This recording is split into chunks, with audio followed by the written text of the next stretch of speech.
queríamos dar un poco el inicio a esta charla mencionando algo que pasó ayer puntualmente, que realmente es algo que nos pone muy contentos, que la 13ª Semana de la Salud Mental fue declarada de interés municipal por ser la primera instancia de discusión dentro de nuestra carrera, dentro de nuestra facultad, en qué tipo de profesionales queremos ser, cómo también nos queremos formar. Así que nada, no es menor ese reconocimiento.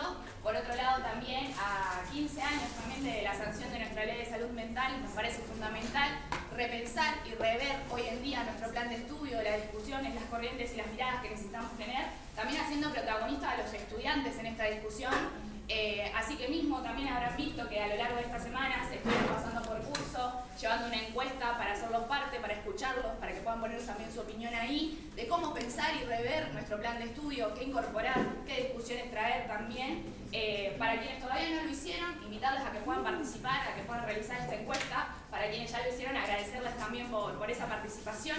Como saben también, porque es un tema muy en auge, se acercan las elecciones estudiantiles y no solamente vamos a elegir a nuestros representantes, sino también a quienes van a ser partícipes y protagonizar esta discusión y ponerla en tema primordial, cómo va a ser nuestro plan de estudio, qué incorporar, qué debates tener y qué profesionales queremos ser. Así que nos parece también fundamental ser quienes garanticen esa discusión hoy en día. Queremos y tenemos el compromiso de hacerlo porque ya lo venimos haciendo hace 13 años, pero este año es fundamental también poder incorporarlo. Queremos ser esa representación, queremos garantizarle que esas discusiones y esas voces que pusieron en esas encuestas y que venimos rosqueando hace mucho tiempo se puedan ver en nuestro plan de estudio, que se puedan incorporar. Así que también el pedido es un poco concreto, ¿no? Que nos puedan acompañar en estas elecciones para, bueno, no solamente representarlos, sino que también incorporar estas discusiones a nuestro plan de estudio y también a todo lo que nos queremos formar el día de mañana. Así que nada, solamente quería dar inicio con esa pequeña introducción y agradecerles a todos por estar acá y participar. Así que eso. Bueno, un poco me toca presentar a las panelistas. Por un lado tenemos a Constanza Gascón, que es licenciada en Psicología, practicante del psicoanálisis, asociada de León La Plata y además docente de nuestra casa de estudios de Psicopatología 2, con la que tengo la suerte de caminar en la cátedra, así que muy feliz de que esté acá. Y por otro lado tenemos a Laura Ambrosino, licenciada en Psicología, ex residente y jefa de residente del Hospital de Niños del Sol María Ludovica. También fue docente de la cátedra de Psicopatología 2, asociada a Leol, participante del taller de familias de Babel hasta hace unos años, así que bueno, también contenta de poder estar teniéndola acá hoy con nosotros, y trabajadora del organismo de niñez de la provincia de Buenos Aires en la línea 102. Así que bueno, darles la bienvenida, gracias por estar acá. Es una temática, bueno, en lo personal muy significativa, pero también por la convocatoria me parece que es significativa para todos los que estamos acá. Así que bueno, damos inicio a la charla cuando quieran. Gracias. Bueno, muchas gracias por la invitación y la verdad que fue un gusto volver a la facultad. Por ahí, con Connie venimos trabajando desde hace un tiempo, no solo digamos en nuestro consultorio privado, sino también fuimos participantes de lo que era el Observatorio de Autismo, que bueno, ahora no funciona más. Este observatorio se disolvió, que pertenecía a la Federación Americana de Psicoanálisis y la Orientación Lacaniana, y estuvimos bastante tiempo trabajando en la ciudad en relación a lo que hace a las políticas del autismo. Este observatorio se disolvió y ahora lo que se armó es una red de investigación de psicoanálisis en la que actualmente participamos. Por ahí, además de compartir cuestiones clínicas y de transmitirle un poco, digamos, lo que nosotros venimos pensando y el análisis que venimos haciendo en relación al autismo, queremos introducir también la cuestión política. Me parece que es importante como futuros profesionales y que estén, digamos, que ya se hayan recibido, digamos, poder pensar lo que hace a la política del autismo en la época, ¿no? Así que vamos a ir, digamos, conversando e introduciendo diferentes cuestiones. Yo por ahí voy a ir leyendo, porque me organizo más, pero la idea también es que vayamos conversando y que Connie también vaya conversando. Bueno, el autismo representa un enigma para muchos, motivo por el cual se ha constituido actualmente en el foco de interés de los discursos y en una batalla las preguntas por las causas. Aún hoy los debates en relación al autismo continúan en el psicoanálisis, es un work in progress. Los psicoanalistas desde siempre nos hemos ocupado de estos niños que presentan un rechazo radical al otro, dando cuenta los diferentes relatos que existen de la incidencia que un tratamiento analítico puede tener en la posición del sujeto autista. El repliegue del autista, considerado como autoerótico, como aislamiento, como soledad, reenvía una y otra vez a la perspectiva de una ruptura del lazo y al uso de distintas metáforas para nombrarlo: muralla, cáscara, caparazón. Surgen así distintas teorizaciones y propuestas de trabajo sobre cómo derribar ese muro y lograr que el niño entre en contacto con el entorno. Desde hace un tiempo, el autismo ha cobrado una significativa relevancia en los diferentes discursos que se ocupan de los niños. Se ha producido lo que muchos llaman una epidemia del autismo, incluyéndose dentro de esta categoría diagnóstica otro tipo de problemáticas. La expansión del diagnóstico de autismo nos interpela a los analistas. Este estado actual nos lleva a detenernos y reflexionar sobre qué es el autismo, sobre su funcionamiento singular y sobre las particularidades del tratamiento desde una orientación psicoanalítica. Prefiero hablar de los autismos y así introducir las diferentes presentaciones, las diferentes respuestas que los sujetos autistas dan a su inserción en el mundo simbólico. Este modo singular de respuesta del sujeto autista traza un modo particular de vincularse con el cuerpo, con los objetos, con el lenguaje y con los otros. La epidemia del autismo resulta solidaria de la ampliación de los criterios diagnósticos, desde los llamados TGD de los años 80 y 90 hasta el trastorno del espectro autista actual, trastorno ligado al desarrollo. Se incluyen, como les decía, diferentes diagnósticos dentro de un mismo espectro. Se ha producido, por un lado, la desaparición de la categoría de psicosis infantil. Esto a nivel clínico es sumamente importante y por ahí lo vamos a retomar.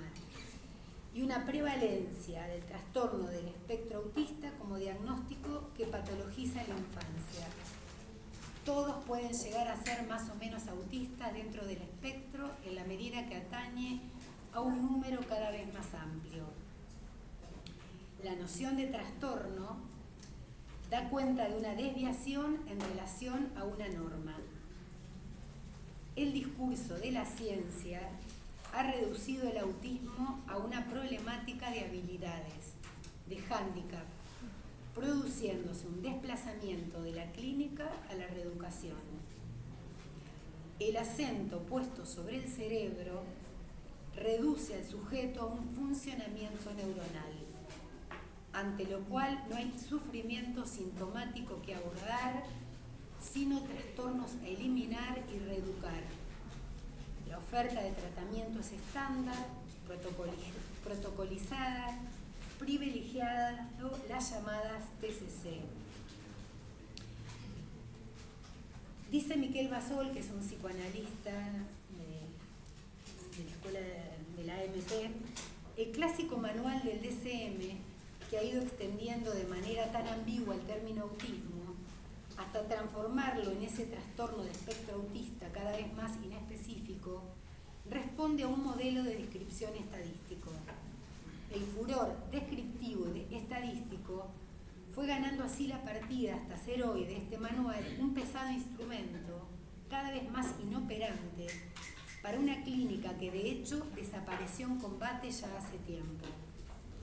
Con respecto al autismo, el resultado es finalmente de lo más confuso. ¿Qué designa hoy el nombre autismo? Ya no se sabe muy bien lo que este nombre designa exactamente. Su función clasificatoria produce efectos paradójicos. La clasificación que resulta de ello se revela de lo más inestable. Así, las marcas del autismo, en el sentido de los rasgos clínicos que lo definirían, se han vuelto cada vez más imprecisas hasta llegar a ampliarse a rasgos que pueden encontrarse también en el común de los humanos. Siendo en una época el autismo un significante que designaba manifestaciones patológicas, entre comillas, ¿no?, en el niño, cuya presentación y diagnóstico quedaba ligado a la infancia, hoy es el nombre que algunos encuentran para nombrar, localizar cierto malestar, produciéndose un uso generalizado del término autismo como categoría clínica por un lado y como estilo de vida por el otro. Pero bueno, ¿cómo entendemos al autismo desde una orientación psicoanalítica lacaniana? El autismo da cuenta de un modo singular de funcionamiento subjetivo que se sostiene a lo largo de la vida. Aunque se modifique su modo de presentación en el tiempo, cabe aclarar que estos diferentes modos de presentación no determinan el destino de ese sujeto. No es una discapacidad ni una enfermedad y tiene la particularidad de manifestarse en los primeros años de vida. Desde el DSM se lo diagnostica como un trastorno que afecta la comunicación, las interacciones sociales y presenta conductas repetitivas y estereotipadas. El énfasis en los manuales diagnósticos se sitúa en la falta de lazo social y en la comunicación, y se deja de lado lo repetitivo y lo estereotipado que obedece a una lógica para el psicoanálisis. Este aspecto, visto como deficitario y parasitario por otros abordajes, es un punto fundamental de orientación para el tratamiento analítico. En tanto ahí ubicamos lo sintomático, aquello de lo cual el sujeto se defiende y de qué modo lo hace. Allí situamos al sujeto autista y al trabajo que éste realiza como intento de solución a su sufrimiento. Se tratará de introducir algo nuevo en eso que repite, posibilitando así la apertura a un nuevo lazo. Es importante destacar la dimensión del sufrimiento. Este por ahí es un aspecto importante que vamos a tener en cuenta porque los abordajes, digamos que piensan en el autismo como algo a reeducar o rehabilitar, forcluyen esta dimensión, digamos, del sufrimiento. Bueno, ya que muchos tratamientos rechazan esta dimensión, señalando que el niño autista debe ser reeducado, rehabilitado, entendiendo sus síntomas como déficit y no como un modo de tratamiento de malestar. El inicio temprano es fundamental, ya que nos permite situar el diagnóstico diferencial con los desencadenamientos psicóticos, que marcan un momento de ruptura y discontinuidad, a diferencia de la continuidad en el funcionamiento autista. Cuando hablamos de los niños, adolescentes y adultos autistas, hacemos hincapié en el sujeto y a la posición de ese sujeto.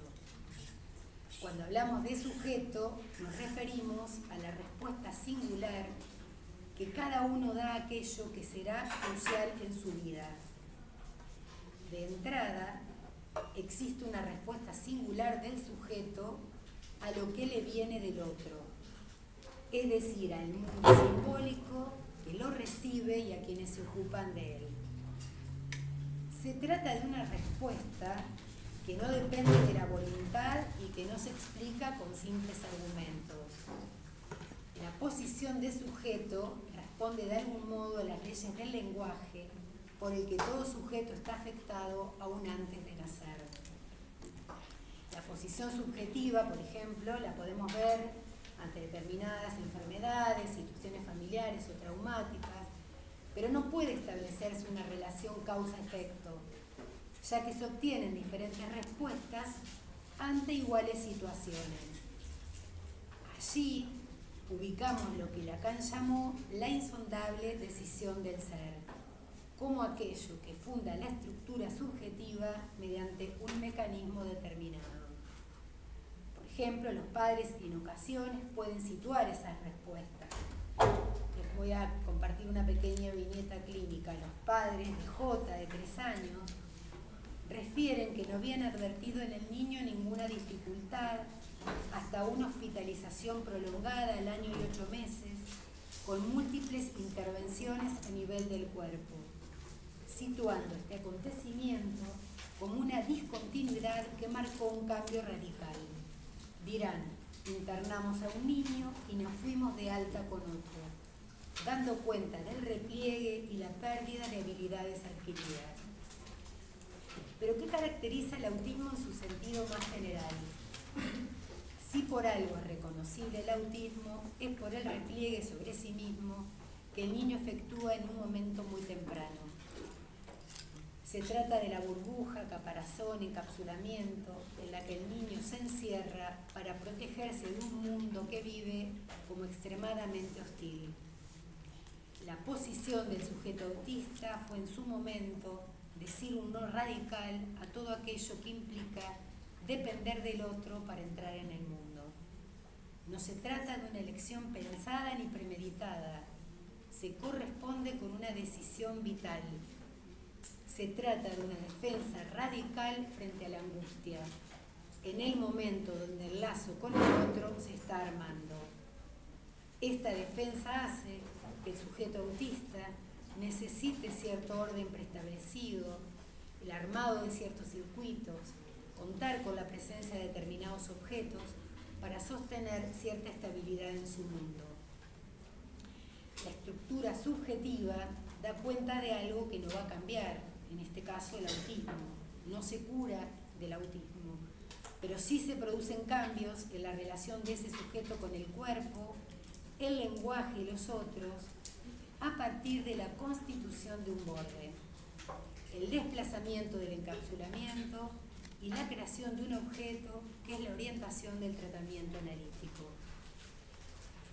Por más que los síntomas limiten fuertemente el vínculo del adulto con el niño que los padece, siempre habrá en todo sujeto una abertura por el que el adulto podrá dirigirse a él para hacerse un lugar.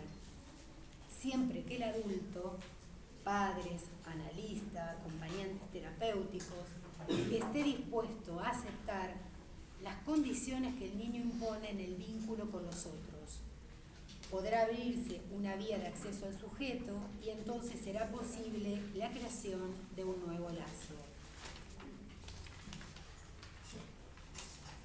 El desafío del tratamiento entonces es lograr que el niño salga de esa estabilidad y produzca un desplazamiento, se produzca una metonimia que amplíe su mundo.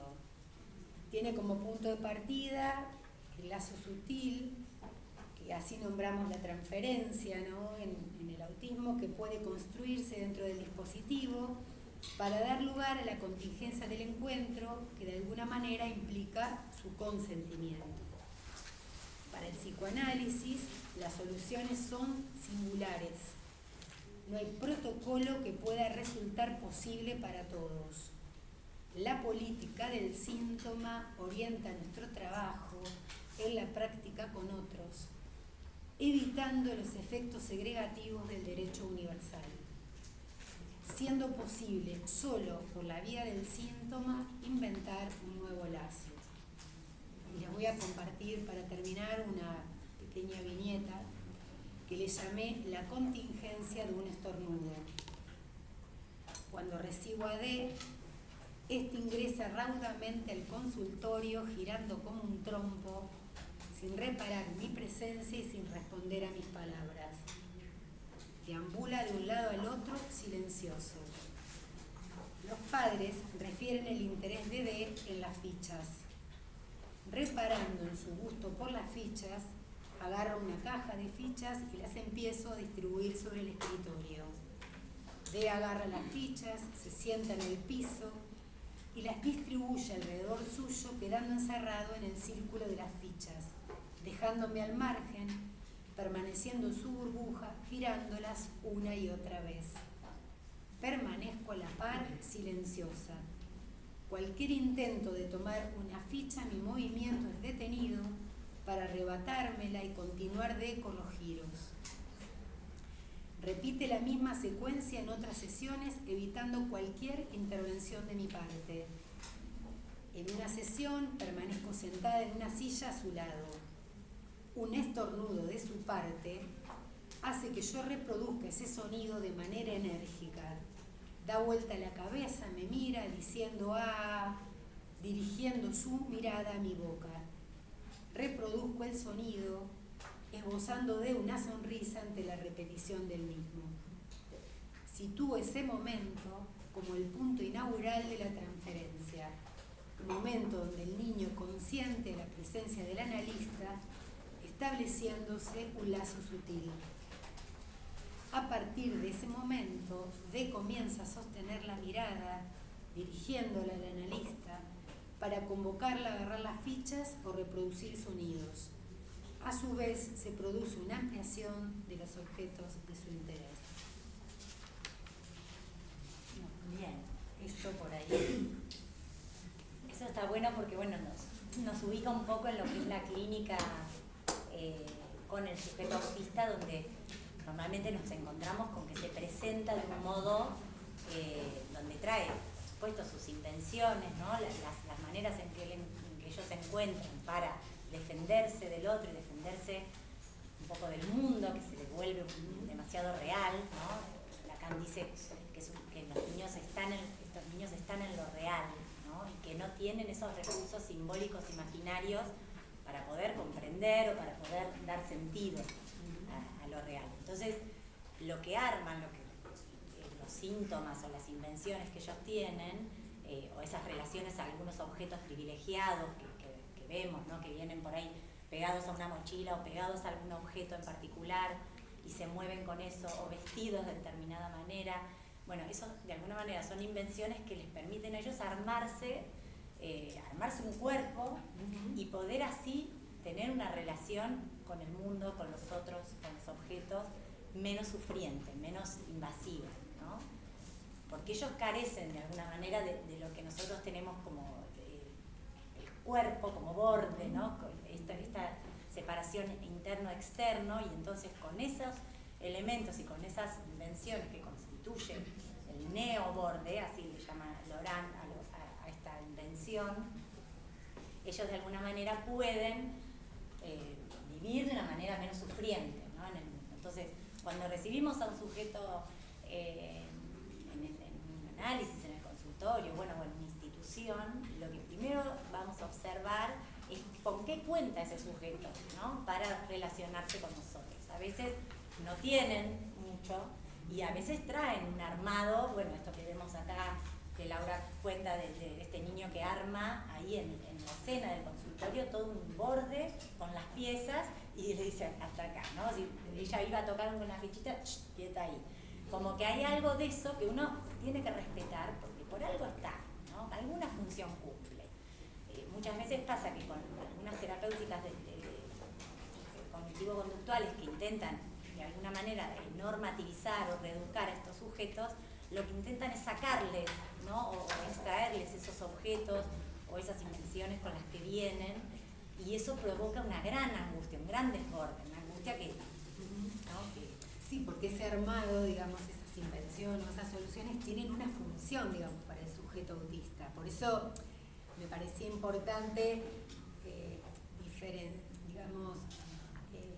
marcar la diferencia, digamos, con otros abordajes donde digamos, dar vuelta una tapita es una conducta erradicar, ¿no? Digamos, pero dar vuelta a una tapita tiene una función para ese sujeto, y quizás dar vuelta a la tapita es lo que le permite vincularse con el otro, es lo que le permite permanecer, digamos, en el jardín. O ciertas rigideces por ahí en el espacio del análisis, ¿no? Un día se me ocurrió sacar la alfombra porque yo me molestaba y llegó el paciente y me dice, ¿dónde está el pasto? ¿No?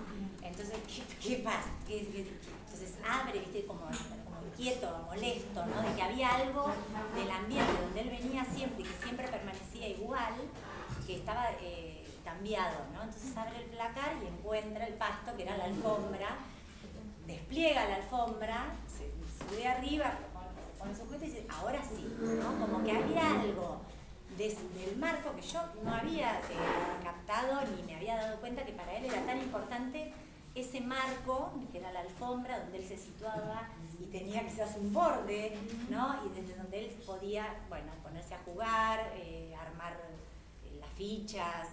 Entonces, bueno, como también nosotros como analistas respetamos esos pequeños, ¿no?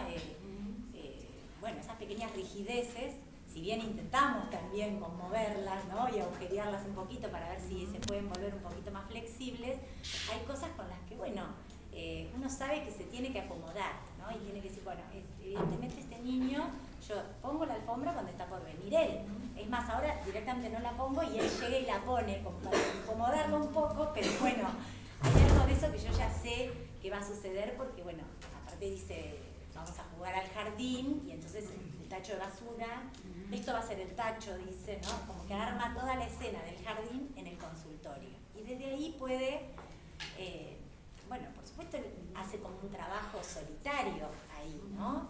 Y cada tanto yo permanezco, como ella dice, sentada como en un rincón, esperando a que él me ayudas con esto, ¿no? Hay algo de esperar un poco la apertura, que es lo del consentimiento. Sí, digamos, estos circuitos o la relación con los objetos son las referencias con las que el niño autista cuenta, digamos, frente a la ausencia de referencia simbólica, cuenta, digamos, con esa referencia. Es lo que le permite mantener un orden, cierta estabilidad, digamos, a su mundo. El tratamiento va a intentar en esto que decía Connie, que digamos lo nombran algunos analistas como un dulce forzamiento, ¿no? Intentar que eso que itera, eso repetitivo, digamos, aparezca algo nuevo. Pero bueno, hay que ver caso por caso en qué momento uno intenta, digamos, romper con algo de eso, si ese sujeto tiene con qué responder, digamos, o no, porque sabemos que, digamos, si uno rompe algo que él ha armado y no hay otra cosa, ese sujeto va a entrar en crisis. Entonces, bueno, se trata de ir acompañándolo, ir viendo, digamos, si hay consentimiento, ¿no? Es lo que yo quería transmitir también un poco, que uno puede recibir a un niño que lo traen los padres, que lo derivan, ¿no? Pero uno no puede empezar un trabajo con ese niño si no hay de parte de ese niño un consentimiento. Y en el caso del autismo, porque como ella decía, hay un rechazo radical al otro, lograr que haya un consentimiento, pero lleva un tiempo, ¿no? Un tiempo en donde ellos no nos miran, donde no quiere entrar a la sesión y tenés que vos atenderlo afuera, en el patio, regando las plantitas, haciendo otra cosa que por ahí no haces con otros pacientes, porque vos te acomodás un poco al mundo que ellos traen, ¿no? Y de a poquito ellos van consintiendo a dejarte entrar, ¿no? En el mejor caso. Que esto del consentimiento es fundamental, digo, bueno, con cualquier paciente, digamos, si no hay un consentimiento, pero también para trabajar con otros que vienen trabajando con ese niño, ¿no? Digo, si no hay un consentimiento es muy difícil hacer intervenciones. Porque a veces, por ejemplo, los padres piden que vaya a la terapista ocupacional, que vaya a la fonoaudióloga. Digo, a ver, la adquisición del lenguaje tiene que ver también con una posición, digamos, del sujeto autista, no tiene que ver con que haya una dificultad, digamos, para hablar. Y, digamos, los sujetos autistas hablan cuando consienten, digamos, hacerlo. Ceder la voz. Entonces, digo, uno lo puede mandar 3 horas por día a la fonoaudióloga y no se trata, digamos, de una estimulación. Por eso es importante, es muy importante el trabajo con los otros y es muy importante el trabajo con los padres. Es fundamental, primero porque ellos llegan también muy angustiados, porque se encuentran destituidos en su función, porque se encuentran con un niño que no saben qué hacer, ¿no? Digo, porque es un niño que por ahí llora todo el tiempo, un niño que no da ningún signo, no produce, digamos, ninguna demanda, entonces, ahí aparecen, por ejemplo, las preguntas, bueno, pero ¿qué habré hecho yo?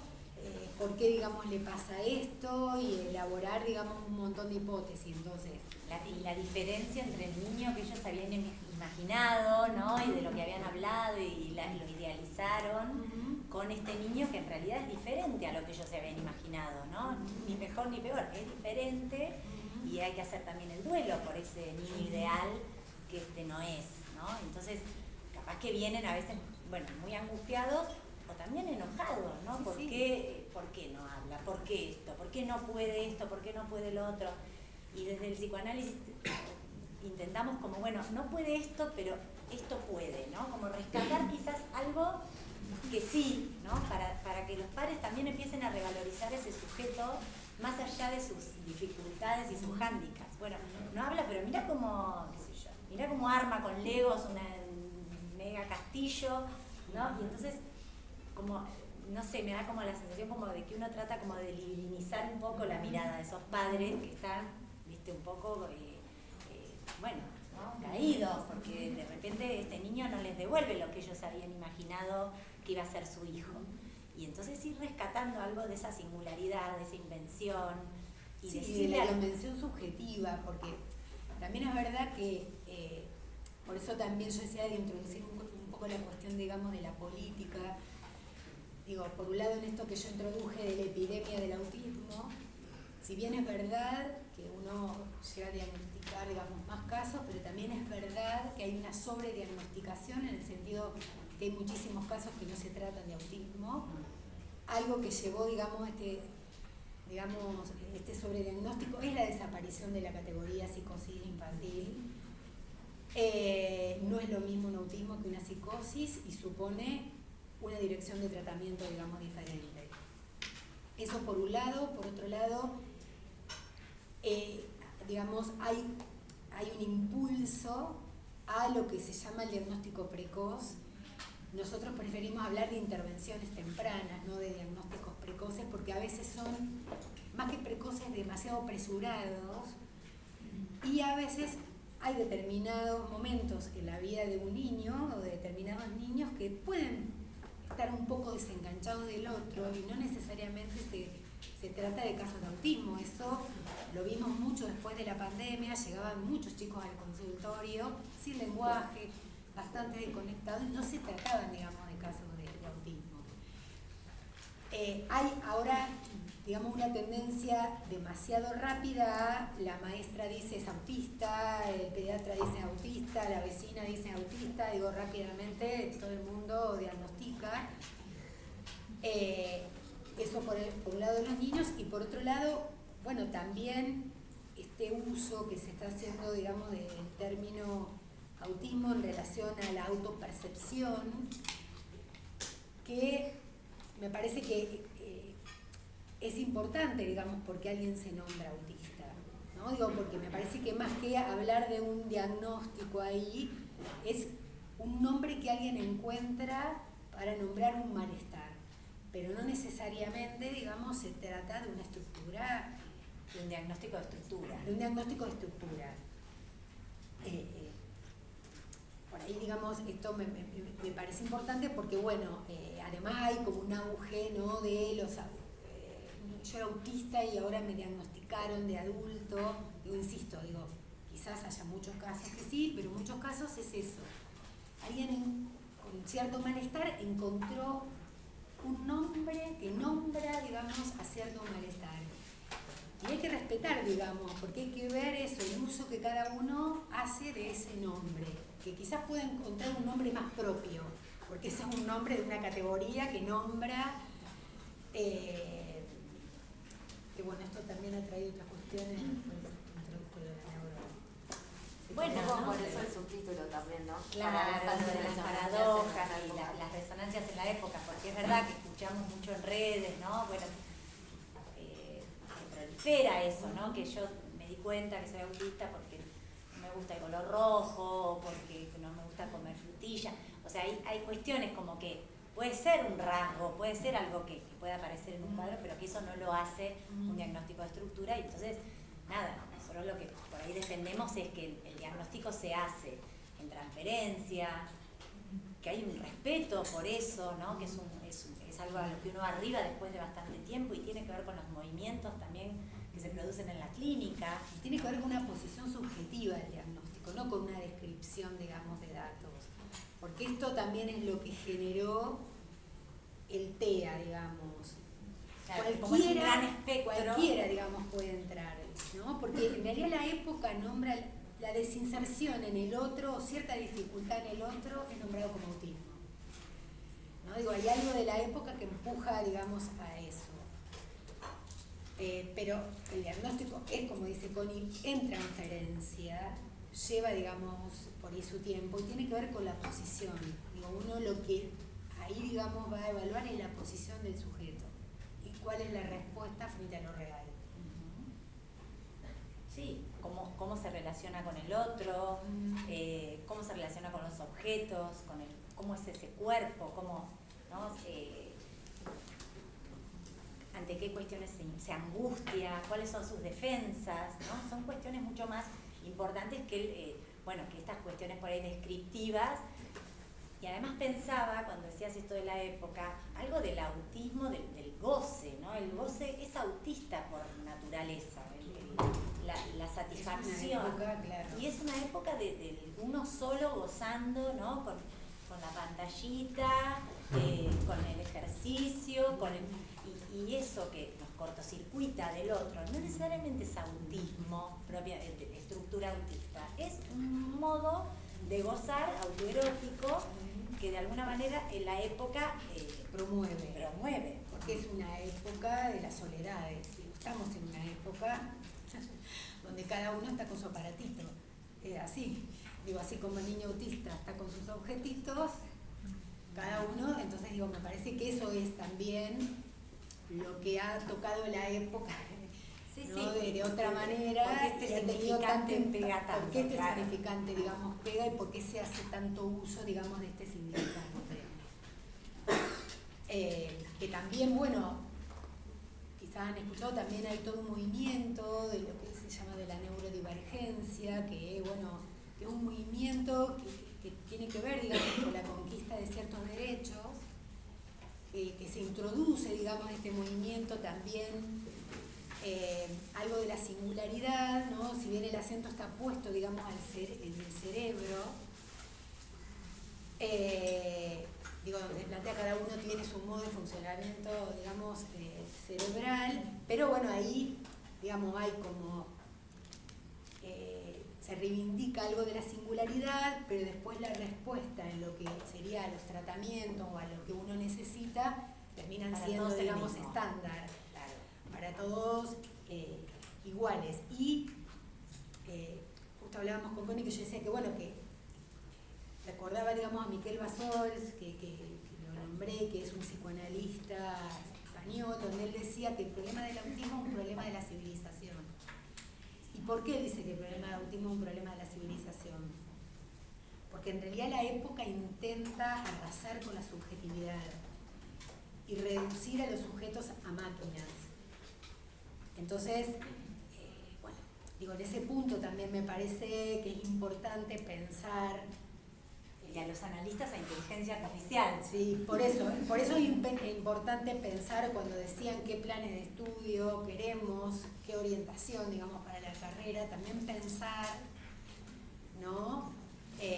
Como profesionales, cómo nos posicionamos, digamos, frente a la época y cómo vamos a responder, ¿no? Frente a esto que avanza, ¿no? De reducir eso al hombre a una máquina y de arrasar con las subjetividades.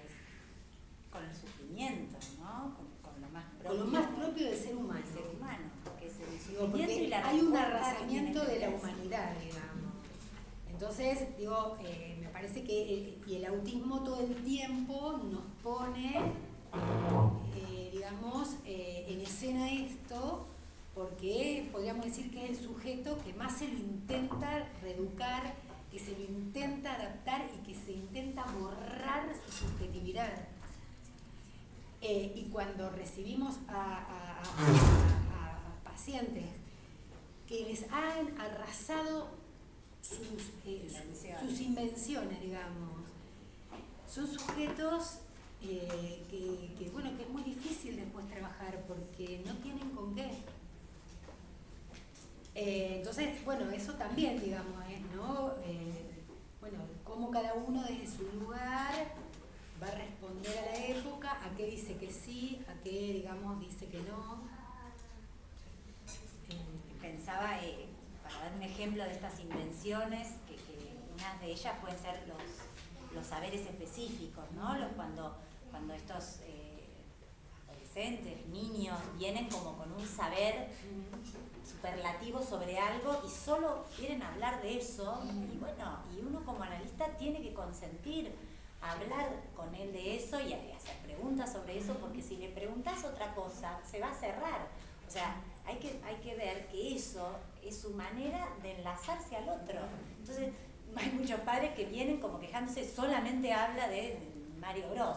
Pero bueno, lo que no ven es que ahí está la apertura, ahí está la posibilidad de armar de algo, entrar en el lazo. caparazón, hacer lazo, y eso lo va a vivificar con la autista, que si no queda solo hablando de eso. Que a ver, ¿no? que Bueno, también... y contame sobre las, ¿cómo se llaman? Las consolas, no sé qué, yo ya me sé todos los modelos de las consolas del 89, claro, porque cada vez que viene es un adolescente que le encanta ese tema y vos tenés una consola en tu casa, ¿no? Y hay algo de eso que a él le permite comunicarse conmigo y bueno, que pase también el tiempo de la sesión sin... Ahora, en otros momentos, cuando yo le hacía preguntas que no tenían que ver con eso, no quiero que me hables, ¿no? Como que él te decía, de eso no voy a hablar, ¿no? O sea, la decisión de eso no, de esto sí, y entonces, bueno, hablemos de esto y desde ahí algo empieza a abrirse, ¿no? Porque uno también va, bueno, y a ver, hagamos una lista sobre esto, ¿no? Y se va a ir como desplazando el borde, que es esto que ellos se arman con saberes específicos y con los objetos y con los dobles. Hay un autor que dice Sí. que hay que estar como sensible, de hecho vino la semana pasada a presentar un libro, que hay que estar como sensible al grito del pez, Esteban Levy, y presentó el libro de Existe el autismo en la niñez. Entonces él dice como hay que estar sensible al grito del pez, y cómo ser sensible al grito del pez sumergiéndome en ese juego del nene. Y lo que vos traías cuando leíste que jugaba con los bichitas, y que ahí como al estar sensible a eso se hace ese golpe transferencial donde yo me puedo vincular, que esa es la manera que tiene el nene de vincularse con su vida y que me permite a mí entrar en el mundo de la... Por ahí nosotros lo llamamos el autismo de A2, es lo que llama Eric Loran, porque uno se tiene que meter, digamos, en eso que el niño propone. Por eso, bueno, si el niño habla de consolas, hablaremos, digamos, de consolas. Que a ver, que en esto que Connie, digamos, traía, también, digamos, tenemos una variedad de presentaciones en el autismo. Eso también es importante. Hay niños, digamos, que no tienen recursos, digamos, tantos recursos, y son situaciones muy graves que muchas veces necesitan institucionalización, hasta los llamados autistas de alto nivel, que son aquellos autistas que tienen, digamos, lenguaje, que han desarrollado estos intereses específicos, como Temple Grandin, quizás la han escuchado, Daniel Tammet, ¿no? Que bueno, han llegado a ir a la facultad, viven solos, digo, y han podido, por ejemplo, Temple Grandin, que era digamos, tenía muchas dificultades cuando era niña, y cuando era niña ella se envolvía con cosas, ¿no? Y cómo después... Cuando se angustiaba se envolvía en unas mantitas y con eso se calmaba. Claro, y cuando en realidad va a la universidad, arma la máquina de los abrazos, que es una máquina que permite, digamos, que pasen los animales y que sufran menos estrés para cuando van al matadero. Ella se mete, digamos, en esa máquina en su momento, y ahora ya prescinde de la máquina, y ahora dice, prefiero los abrazos de la gente, ¿no? Pero bueno... La película de Temple Grandin es buenísima. Bueno, sí, se la O está recomendamos. el libro de Daniel Tammet que se llama Nacido en un día azul, que él tiene toda una relación, digamos, con los números, Donna Williams. Hay muchos, hay otro que no me acuerdo porque está en internet. Bueno, está la película de Vida Animada. Vida Animada. Que esa película es sumamente interesante porque los padres terminan, trabajando como un analista lacaniano, digamos, porque ellos enganchan el interés por los personajes de Disney y cuando él dice ¿no? Frente a la sirenita, ¿no? Ellos no lo leen como quiere jugo, no van por el lado, digamos, del sentido, sino enganchan que ahí hay algo que quiere, digamos, hay algo, ¿no? Que tiene, digamos, o sea, no es que quiere jugo, digamos, hay algo que él quiere transmitir ahí, pero que tiene que ver con él y que eso tiene un efecto, digamos, a nivel del cuerpo y a partir de ahí empiezan a hablar como los personajes de Disney y se arma, digamos, una lengua. Se sirven de los diálogos, él se servía de los diálogos de las películas para transmitir lo que le pasaba,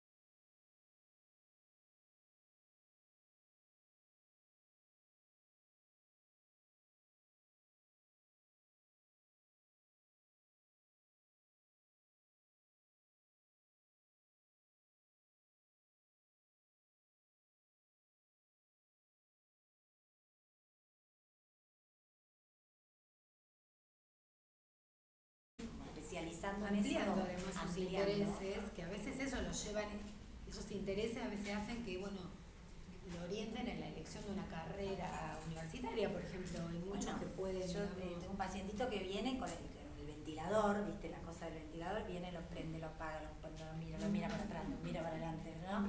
O sea, que pone el tapete también saca el ventilador, lo enchufa y hay todo un tema con el ventilador. El padre me dice, se vuelve loco con los ventiladores, cada vez que entra a un lugar se fija si hay ventiladores. Digo, bueno, evidentemente va a ser un buen técnico electricista, ¿no? Hay algo de eso que va a ver que, claro, porque el padre se quejaba de eso, le digo, bueno, evidentemente algo del mecanismo del ventilador le interesa y quizás esa puede ser una línea de trabajo el día de mañana, ¿no? Yo pensaba, por ahí en esto que traía el compañero de la palabra sensible, que a mí es algo que me gusta también para pensar en el ejercicio y en la clínica, cómo también uno tiene que estar disponible, ¿no? Para ese sujeto y para esos armados. Y qué tan difícil por ahí es para esos padres estar disponibles ante estas situaciones que por ahí son tan extraordinarias como esto. Extravagantes. Y que la época, volviendo un poco también al título del conversatorio, demanda otra cosa, porque la época está constantemente demandando productividad, linealidad, éxito, satisfacción, goce, felicidad, ideales, ¿sí? Cambios y cosas nuevas también, que constantemente, o sea, estamos como en la era del aburrimiento y todo nuevo, entonces ver a una persona por ahí tan centrada siempre en lo mismo desconcierta un poco y sale desesperando. Y también pensar en esto, en cómo uno tiene que estar disponible a acomodarse a esos significantes nuevos. Dócil, ¿no? Hay que ser dócil a lo que el sujeto trae.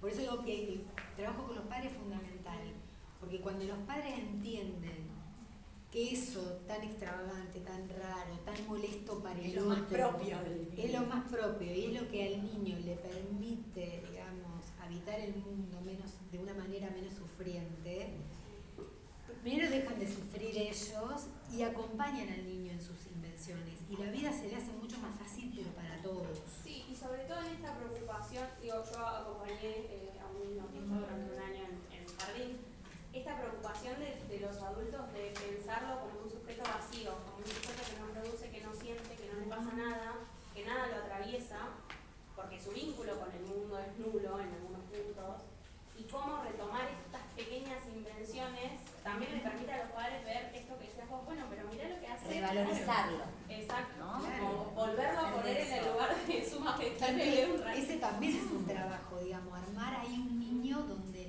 no lo podían ver, digamos, ¿no? Y rescatar la subjetividad, porque también, no solo que los padres a veces están, digamos, se les vuelve un real, puro real, digamos, que no pueden poner, digamos, nada ahí, sino que también a veces los diagnósticos, dichos a la ligera o no, digamos, bajo transferencia, aplastan tanto al padre y al niño que lo dan por perdido. que ¿no? lo dan por Bueno, perdido, es una causa digamos, perdida. porque además hay gente que dice, digamos, cosas, tu hijo no va a hacer nada, va a ser una planta, digamos, a pacientes, digamos, a padres le han dicho, va a ser una planta, o si vos no haces tal cosa, tu hijo tal otra, digamos, cuando hay terapias que son terribles, para mí son terribles las que le ponen las piedras en los bolsillos a los chicos, que los atan a la atan, silla.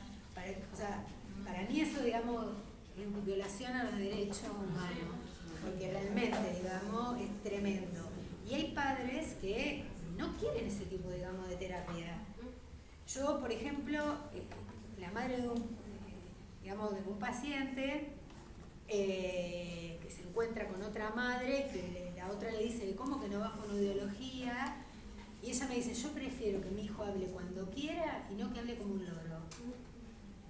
Bueno, también, o sea, obviamente que los padres pueden decidir, digamos, qué tipo de terapias, pero esto también, digamos, es algo que hace a la política del autismo, porque hay, digamos, toda una política que apunta a que determinados tratamientos sí y determinados tratamientos no.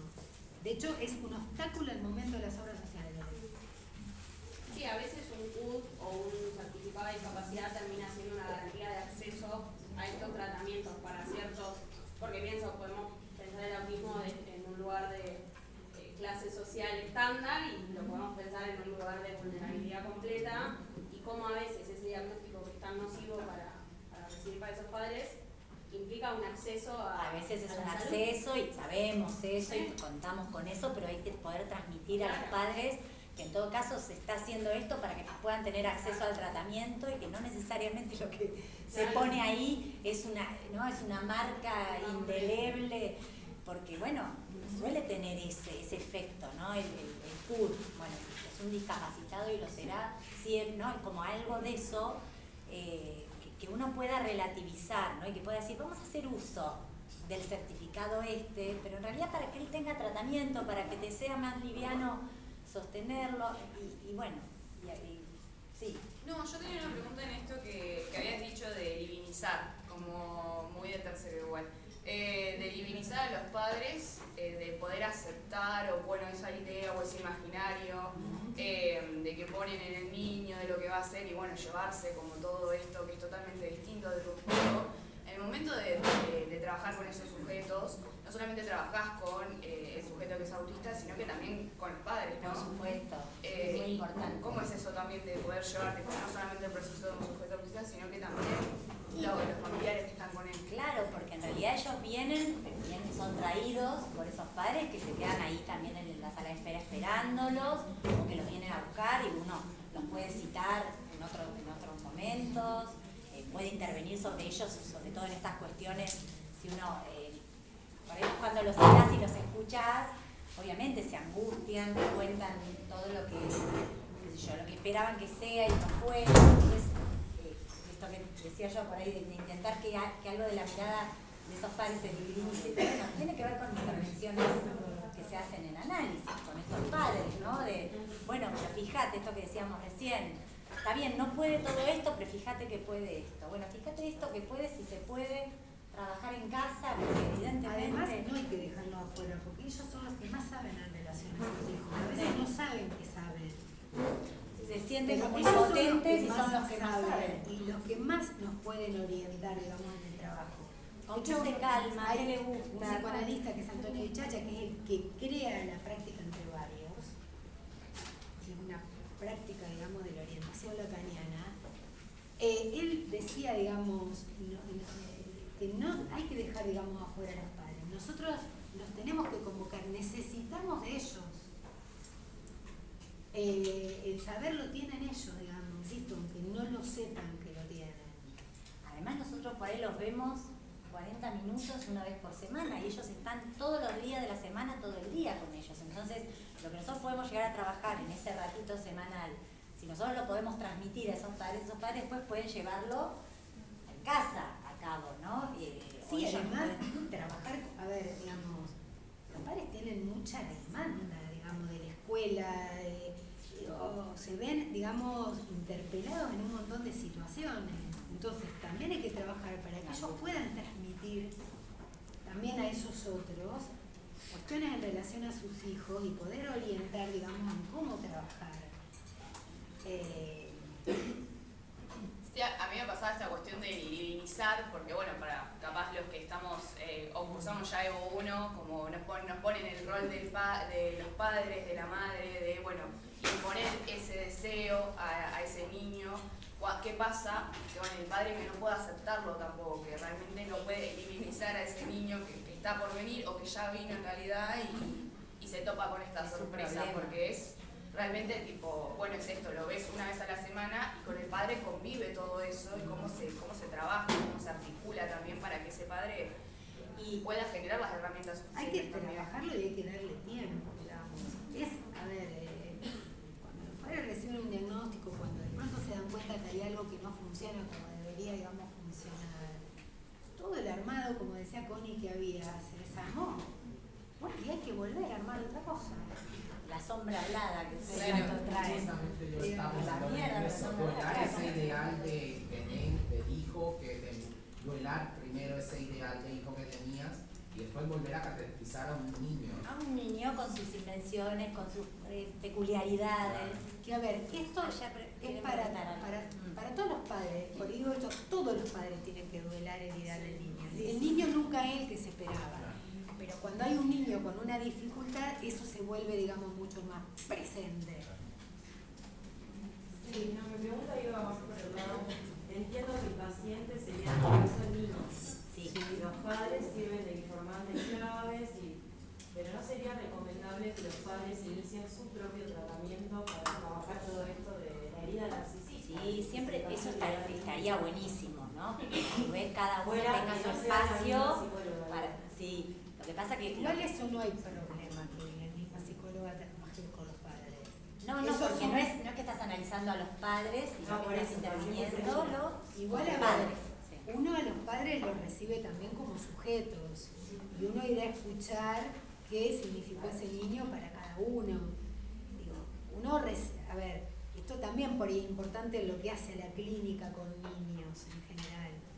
Uno recibe a alguien que se presenta como padre y madre, pero uno está recibiendo un sujeto y escuchará a ver qué dice, digamos, y en qué punto ese niño lo divide, en qué punto, digamos, le genera, digamos, dificultades. Sí, un Entonces, deseo, digamos, a lo qué mejor. pasó, digamos. Digo, uno tiene que escuchar como sujeto, ¿sí? Sí hay que dar un tiempo de trabajo y muchas veces en ese tiempo de trabajo surge la demanda, digamos, de análisis de esos padres. Personal. De tener, digamos, su propio espacio para no solamente también hablar del niño, sino, digamos, hablar de otras cosas. Por eso, pero en ese sentido, ¿se le puede sugerir que el tratamiento lo inicie con otra persona o es más adecuado que haga la misma? Igual eso, Un análisis, digamos, para los padres. hay que ver caso, digamos, por caso que se va dando. Insisto, no es que uno lo está tomando en análisis, pero sí lo está tomando como un sujeto y escucha, digamos, desde ahí. Después puede convertirse en un paciente o no, y eso dependerá del analista si lo recibe o no lo recibe como su paciente. Sí, a veces el niño deja de venir, ¿no? Y se quedan los padres. Quedan los padres, ¿no? Cuando no son casos así tan graves y son tratamientos tan largos. Arranca la demanda a través de un malestar que trae el niño, que como muchas veces hablamos, puede ser síntoma de algo de la estructura familiar, ¿no? Y después terminan en análisis la madre o el padre. Con respecto a esto, digo, que va más allá, digamos, la clínica del autismo, tiene que ver con la posición que uno tenga, digamos, ¿no? Y con la idea de síntoma, con la idea, digamos, de sujeto, si toma uno o no. Yo tengo pacientes niños, por ahí que son mis pacientes, padre o madre que es mi paciente, o dos hermanos que son pasivos. Digo, eso depende por eso, de cada uno y diría un analista de cómo cada uno haya trabajado la relación con su propia familia. Si uno lo tiene bastante trabajado, no se le obstaculiza la cosa. Si está medio embrollado en sus propias cuestiones familiares, se le empieza a mezclar que la madre, el padre, el hermano, digo. Pero también hay posiciones que dicen no, uno acá y otro allá. Ahí depende de la idea de... Pensando por ahí, lo que traía ella y también la complejidad del trabajo con niñeces, que son muchos agentes interviniendo, que quizás no es solo la familia o los padres, sino también son las instituciones educativas, o quizás otras terapias que el niño hace con las que también uno tiene que dialogar desde el rol del analista. Total, sí, uno sabe que atiende al niño, pero que puedes tener, por supuesto, consultas de la escuela, con la señorita, con el acompañante terapéutico, con el resto de la familia. Con el resto de la familia. Digo, yo he recibido abuelos, tíos, padres que me han pedido, porque, por ejemplo, padres acompañaban esas invenciones y los abuelos decían, no tenés que dejarlo que haga tal cosa. Y entonces, quiero que vengan, que te pregunten y que les expliques y conversar, digamos, porque bueno, por ahí ellos intentaban transmitir, pero el otro desde ese lugar de ideal, de lo que supuestamente hay que hacer, y que a veces, digo, hay niños que tienen muchos recursos y que eso pasa, por ejemplo, en la escuela. Son vistos como caprichosos. Es que a veces no es solamente el deseo por ahí de los padres el que quizás el trabajo del analista tiene un poco eso de encauzar el deseo ese de los padres medio frustrado de lo que yo quería que mi hijo sea y no es, que por ahí se termina como el padre en tratamiento con el hijo y llevándolo y acompañándolo, termina por entenderlo y termina por involucrarse de otro lugar, pero la familia a veces que acompaña y apoya cumple como un rol muy pesado, porque pasa esto del abuelo diciendo, pero ¿estás segura que, o sea, porque vos lo hablaste con la psicóloga, pero nene, me parece que esto es más capricho que otra cosa, me parece que esto puede ser una maña. Firme. Claro, o por ahí tenés que mano dura, de autoridad, y es muy difícil por ahí para un padre escuchar, che, mi mamá me dijo esto del nene y vos vas a hablar una cosa con la psicóloga, tu mamá te dice otra y la señorita te dice otra.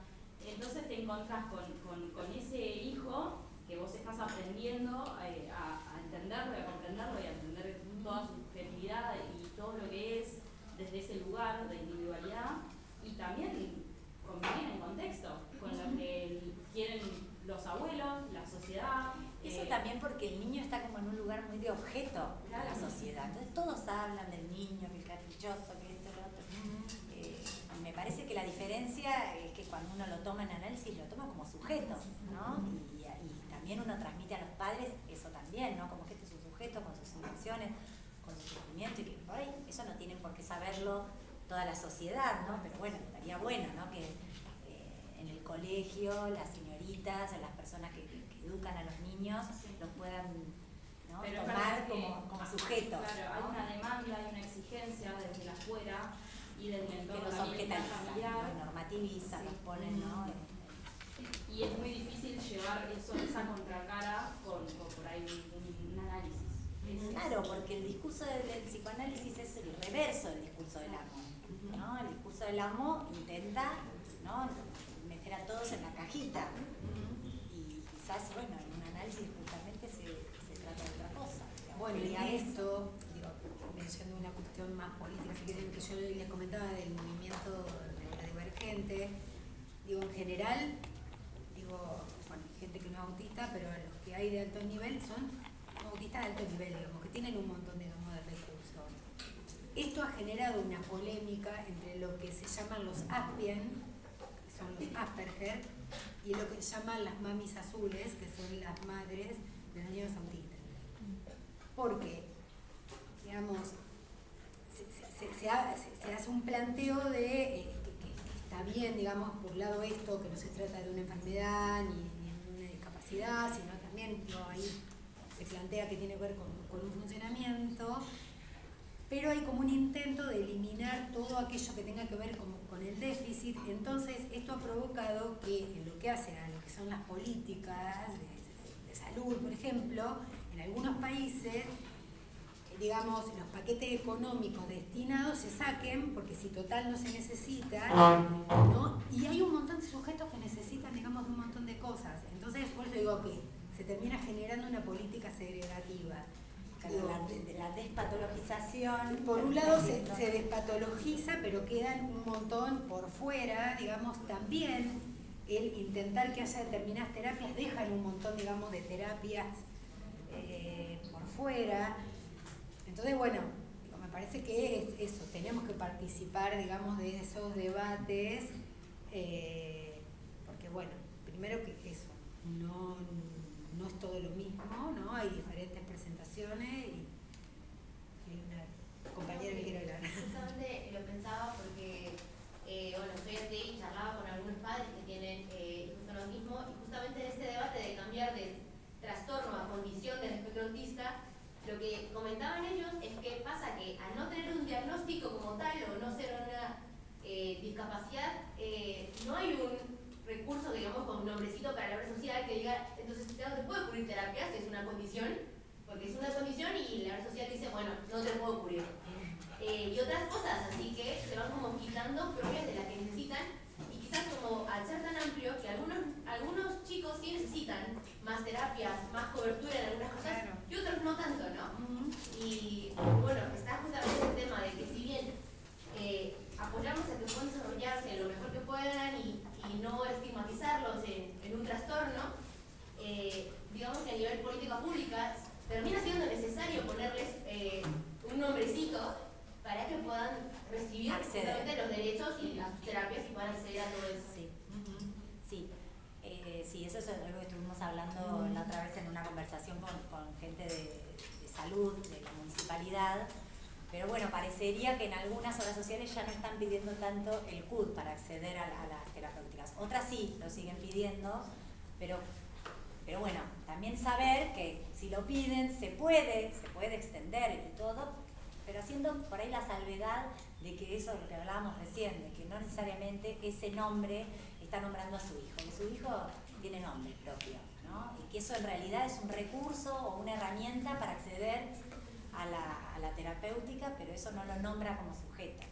Yo trabajo en una medicina prepaga y la burocracia con el tema del CUD es muy compleja, es muy fina. Todas las personas que se incorporan con un CUD tienen que pasar por procesos de auditoría súper extensos. Mira. Y vos decís, a ver, por ley, si vos tenés un afiliado que tiene un hijo que tiene un diagnóstico por autismo, por ley estás obligado a afiliarlo. No podés no afiliarlo, porque por ley corresponde, pero para incorporarlo, le ponen un montón de trabas. Claro, por ahí vos vas y sí, mira, tengo el papel de concubinato, mi pareja es afiliado, quiero que me afilies, DNI, papel de concubinato y en 20 días estás adentro y por ahí tenés a tu hijo que tiene el CUD y la burocracia es enorme. Y yo que por ahí ahora estoy encargándome de las incorporaciones, es como, si igual lo tenés que incorporar por ley, ¿por qué le estás dando tanta vuelta si esta persona te está pagando y lo necesita? O sea, este nene necesita el tratamiento. También a nivel país tenemos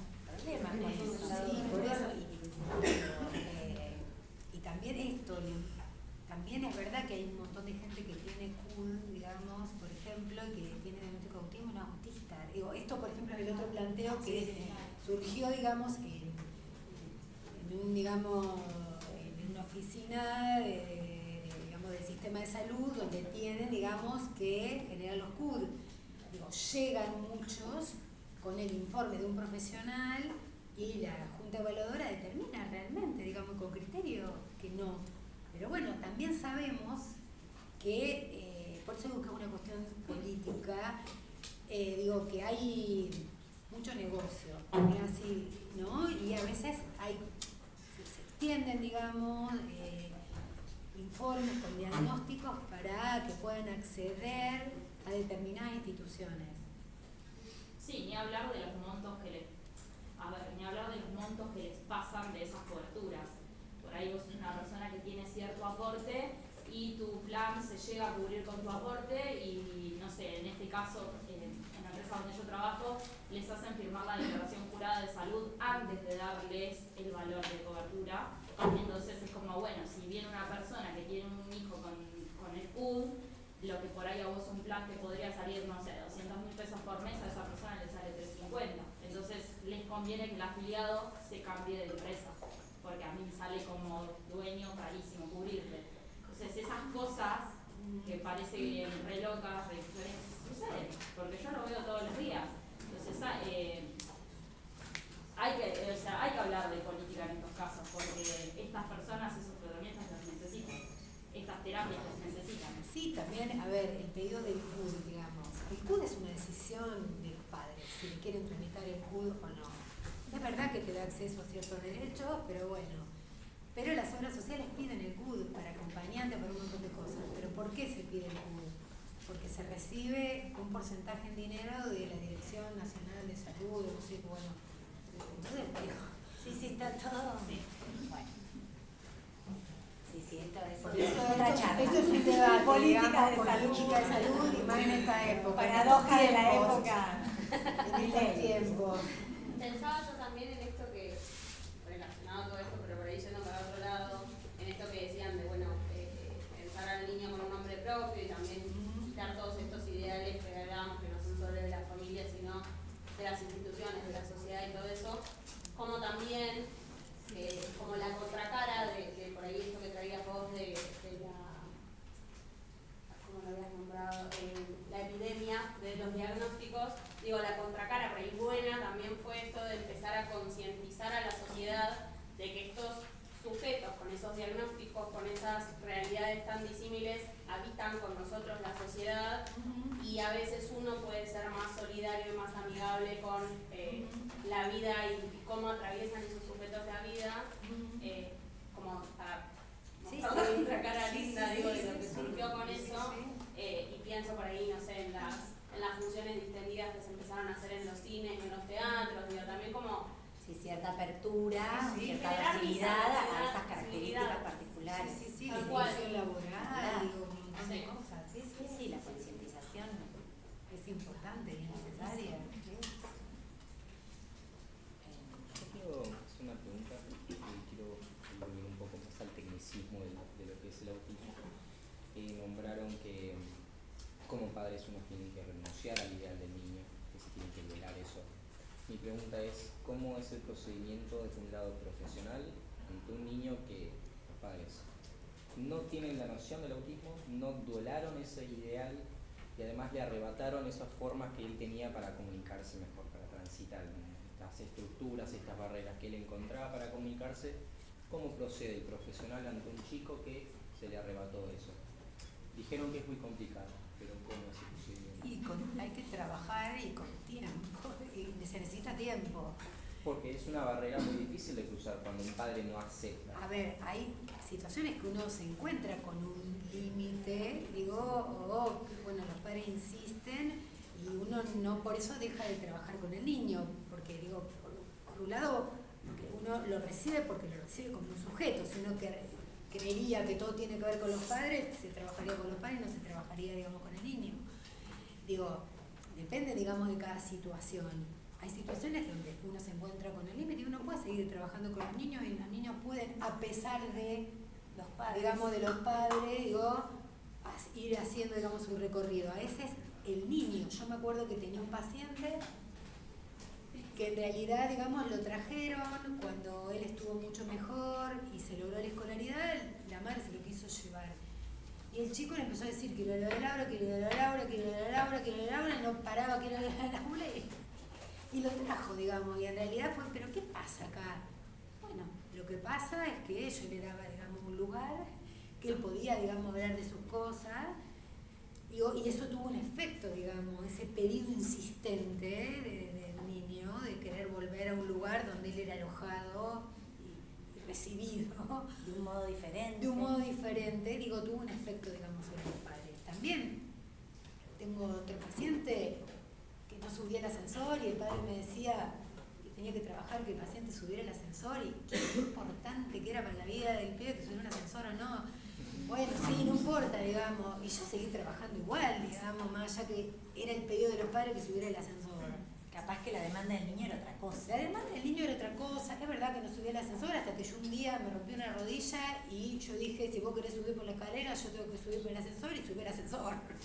Digamos, y fue así. Pero al lado tuyo. Al lado mío, sí, pero esas son las contingencias, digamos, también. Y eso es lo que la transferencia propicia. Porque si no hubiese Propiciado habido por la transferencia, obvio. al ascensor. Y muchas veces es tan simple como acercarles la información, ¿no? O sea, porque también me parece que algo que fomenta mucho el estigma y todo eso es el desconocimiento.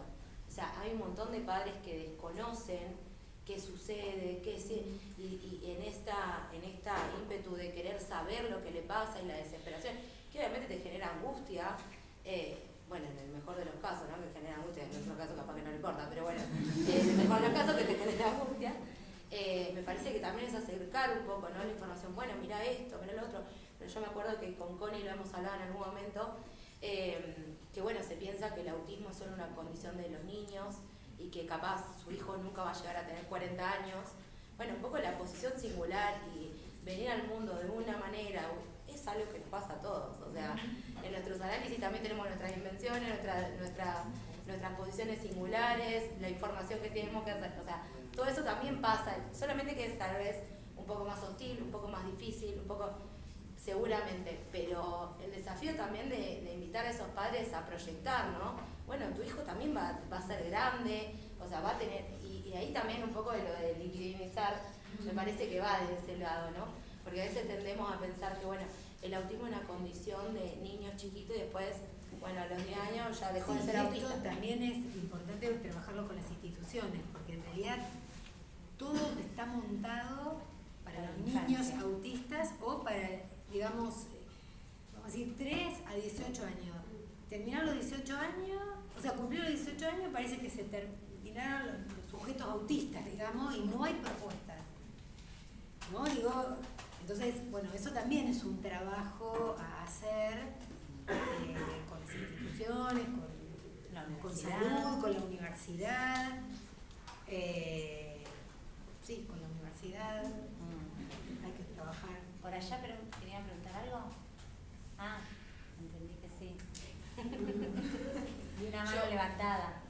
Yo sí iba a decir esto porque estábamos como que veía que en la conversación siempre estábamos hablando de niños, tipo el niño con el padre, el niño con el padre, y digo, bueno, ¿qué pasa en los casos de los adultos? Como les ha llegado a traer pacientes que ya son muy grandes, que bueno, justo particularmente en esto de que repetían el autodiagnóstico, que todo el mundo se considera autista, un poco mi para ti de TikTok es mucho con esto, y había visto un caso de un chico que, bueno, está en una institución aparte, como muy aislado, porque tiene como un autismo muy grave, no sé cómo se dice, pero como que le cuesta mucho el contacto con los demás y tiene que estar en un contexto de encierro porque él es grande y a veces se violenta demasiado porque se siente muy angustiado y no tiene respuesta. ¿Cómo es en esos casos? Porque a mí también me parece muy fuerte, como es un video de 15 segundos igual, como que no puedo saber mucha data de eso, pero saber que está toda la semana en ese lugar y que la madre lo ve una vez a la semana, como que también, no sé si eso realmente aporta o si no, capaz yo me equivoco, pero... Eso por eso digo, depende del contexto de encierro. Claro, Sí. No está en un encierro porque es como un lugar abierto que puede ir a visitar, pero si él vive en ese lugar y convive con otras personas que también solamente tienen autismo. Y porque es grande también, no conviven con otra gente que no sea mayor de edad. A ver, digo, yo tengo pacientes que hace 20 años que los veo, ya son grandes, por ejemplo, esto que decía, digo, y sí la dificultad que uno se encuentra, esto, digamos, espacios de poder insertarlos, ¿sí? Y con respecto a esto que decía TikTok, no sé, habrá que ver, digamos, el caso, sí es verdad que hay una presentación variada y hay casos que son graves y necesitan una internación, que son los autistas que no pueden armar un border y que son casos de muy graves porque en realidad, digamos, se le vuelve muy insoportable la presencia, digamos, del otro, tienen conductas, digamos, de auto y hetero, digamos, agresión, por ahí necesitan medicación, no todos los sujetos autistas necesitan medicación, eso, digamos, también es importante, o a veces en determinados momentos, en periodos, digamos, donde se produce, digamos, cierta desestabilización, por ahí es necesario, pero bueno, hay que ver, digamos, caso por caso.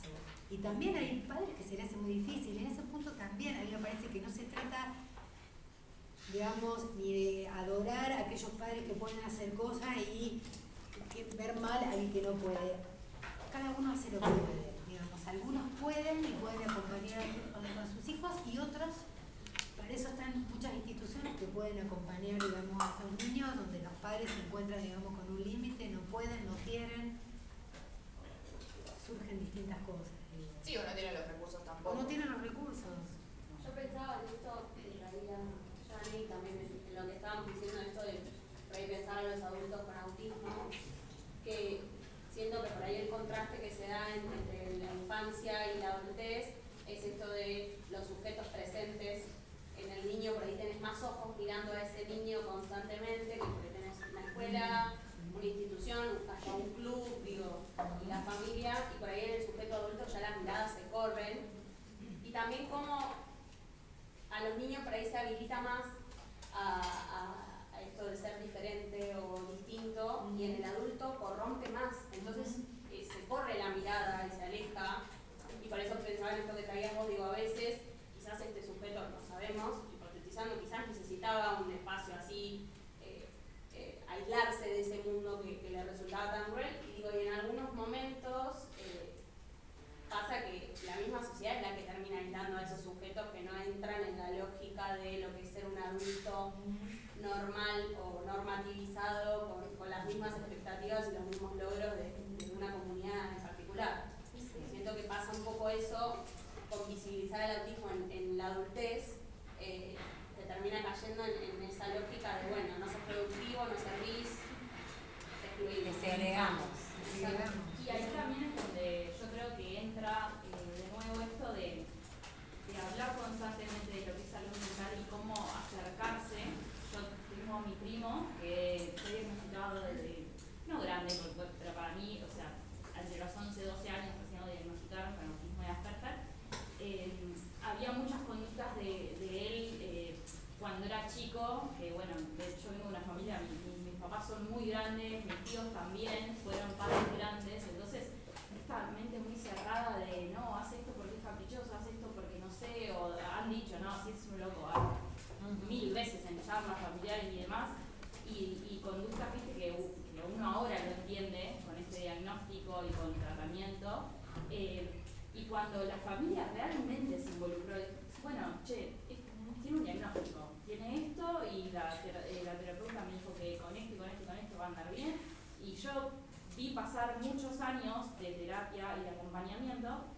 Hoy es compañero nuestro, la Carlos Pangu, y él tiene su grupo de estudio y obviamente no dejó sus terapias ni nada, pero yo vi hacer un cambio en él enorme, convertirse en una persona que no hablaba, que no socializaba, que no te le podías acercar, que tenía brotes, mucho nerviosismo, mucha angustia, la pasaba mal yendo a la escuela, o sea, muchas cosas que como familia no entendíamos, el contexto no acompañaba, y cuando realmente uno se involucra y tenés un apoyo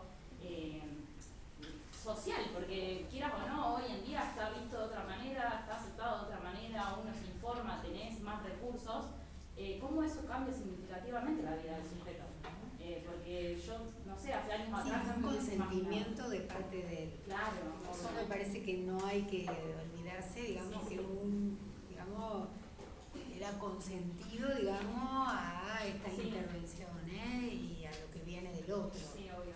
Pero bueno, fue un trabajo súper largo, súper extenso, porque recién tiene 22 años ya. Por eso un poco yo cuando leía decía que, bueno, digamos que si bien digamos, se diagnostica o aparece, digamos, los primeros años de vida y tiene una presentación, no se mantiene de la misma manera y no determina el destino, digamos, de ese sujeto. A veces hay sujetos que, digamos, de curso común, digamos, tienen una presentación muy grave, digamos, y, digamos, tienen muchos logros. De hecho, yo tengo pacientes que vienen solo al consultorio, se toman el micro.